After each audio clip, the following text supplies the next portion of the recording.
প্রিয় ভাই দর্শক বোনেরা, আপনারা যারা দেখতেছেন আমাদের ভিডিওটা দেখেন, আমার প্রিয় ভাই শহীদ আলহাজ মাহবুবুল হাসান ভাইয়ের হত্যার প্রতিবাদে আমরা আজ রাজপথে নেমেছি।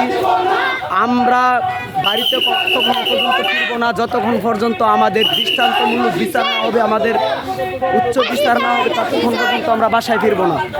আমরা আমার ভাইয়ের খুনির প্রতিবাদে তাদের ফাঁসি চাই, দৃষ্টান্তমূলক বিচার, তাদের ফাঁসি চাই।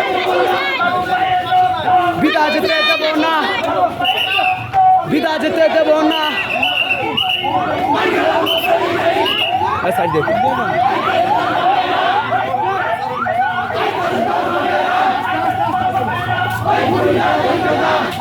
আমার ভাইয়ের খুনিদের ফাঁসি চাই, ফাঁসি চাই।